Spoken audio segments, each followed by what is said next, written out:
in a revolving door.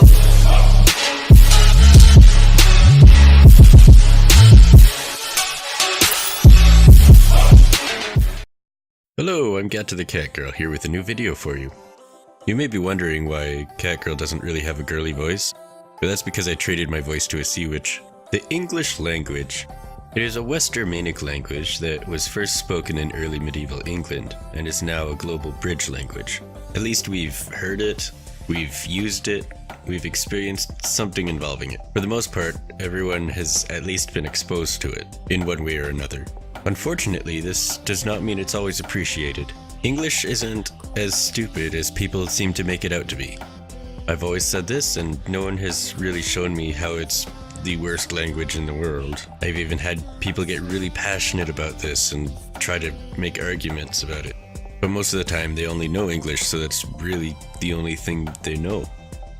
Linguistics has always been a point of interest to me. I've studied 5 languages academically, and a couple others in my pastime. And I can tell you that while English has some of its kinks, it's not really the most complicated language out there. This is of course in the perspective of someone who already has the basis of a couple languages, to be able to make that comparison. As primary languages go, most of these complications wouldn't really get noticed because you're raised with them. Let's go over 8 reasons why English isn't actually the dumbest language out there. But Gata, your last video said the opposite. You talked about how stupid English was and gave reasons why. So I did. Anyway, number 1, future. In English, changing to the future tense is adding a single word. I go can be I will go. I die can be I will die. It's pretty simple. Now let's look at French with the same terms. I go is je vais, but in future tense it's j'irai.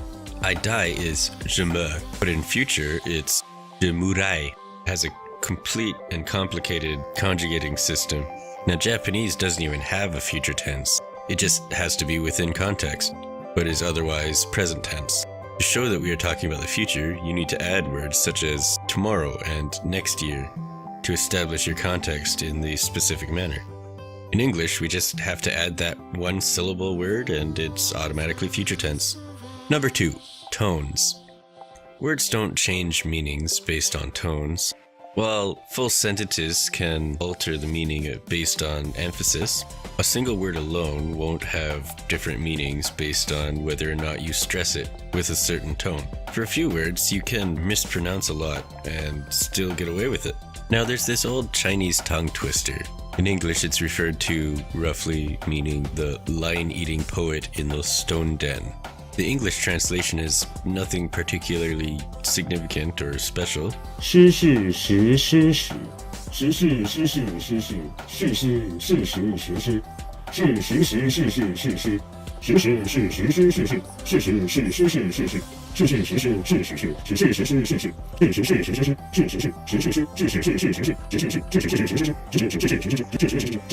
entire tongue twister is a single syllable repeated, but it's the tones that identify the meanings.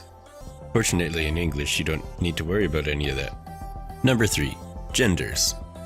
In English, we don't change entire sentence structures based on genders, and inanimate objects aren't assigned genders. It does make sense in some aspects, like dress and skirt are universally female in romantic languages, pants are male, and bra for some reason. Anyway, an example of a French sentence is Un bel Américain, ambitieux, et regardé par les vieux fiers européens. If the gender is not known, and not particularly important to the unisex noun, then it is considered masculine by default, most of the time. But what if the American and the European are women? Then this sentence will be Une beau Américaine, ambitieuse, et regardée par les vieilles fières européennes. There are kind of subtle differences verbally, but on paper they're extremely different. It would be grammatically incorrect to spell any of these words in the feminine manner differently than they are displayed here, assuming that they are both females. To make matters more complicated, languages such as Greek and German have masculine, feminine, and neutral. Number 4. They. We only have one word for they in English. It can be used as plural or as a genderless form of him or her. In French, and similarly other Romantic languages, but I'm going to be picking on French because that's the one I know, they use il if they are males, and elle if they are females. And of course, as mentioned before, there's that it's making the terms him or her plural. Hims? Hers? As mentioned before, if it's a mix of both genders in a group, it's masculine by default for grammatical purposes. Imagine calling an entire crowd hymns. Did you just assume my gender? Number 5. You. There's no formal you in English because we don't play mind games about whether or not we respect you. Of course, you can argue there's thou, but that isn't really used in modern English. And even then, it actually served a different purpose than what I'm talking about. In French, we change you to be plural as a form of respect. In Japanese, the shortened version of you is considered very rude unless you're extremely close friends. And even then, overusing the formal version is considered weird. German has a specific word for a formal you and an informal you. Spanish has a whole set of formal versions of you. We just say you, and it can be used for both I love you with all my heart and soul, or you smell like a wet dog. Number 6. Time and respect. English doesn't alter its entire sentence structure based on level of respect or time of the day. While you can quite easily just say hello anytime, in Japanese you can say ohayo, konnichiwa, konbanwa, or oyasumi, based entirely on the time of day, all of which are the basic salutation. And even then, there are the honorifics. An entire sentence structure is based on level of respect the person you are talking to has. While I can say, Jodan da, Bob, I can also say, Sore wa jodan de gozaimasu, Bob-sama. They both mean, it's a joke, Bob, and are both technically correct, depending on the context of who exactly Bob is. Is he my idiot brother who I have no respect for?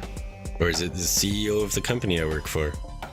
It makes all the difference in Japanese. Number 7. Symbols. While our letters' sounds may not be consistent all of the time in English, at least we don't have whole pictures to represent words. The Chinese alphabet consists of thousands of symbols to represent short words. Adding them together makes longer, more complicated words.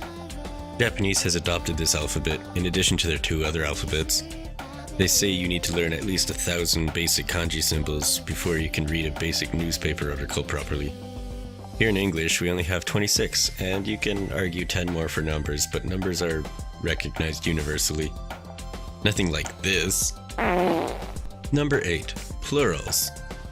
While many of our English plurals are irregular, at least it's not like every plural is an entirely new word, so you have to learn every word twice. Isn't that right, Arabic? Wouldn't that be silly, Arabic? That would just be silly, wouldn't it, Arabic? It's referred to as a broken plural because, let's face it, it's broken. These 4 words all have the common root from to write. Kitab, plural, it's kutub. Yatib, but plural, it's kutab. Mektub, but plural, it's mekatib. Mektab, plural, it's mekatib. Do you see the pattern here on how to pluralize them? Me neither. I could go on, but I think I can only beat a dead horse so long until it becomes a big mess of cadaver juices all over the walls. Yeah, that's right, I made that same gross analogy again, you're welcome. So, those are 8 reasons why English is not a stupid language. Or at least not as stupid as people make it out to be. Don't get me wrong, it's still pretty stupid. But it's not the absolute worst thing that we could be dealing with. No, the absolute worst thing right now are dog lovers. I mean, really. Why would you pick a dog? Cat.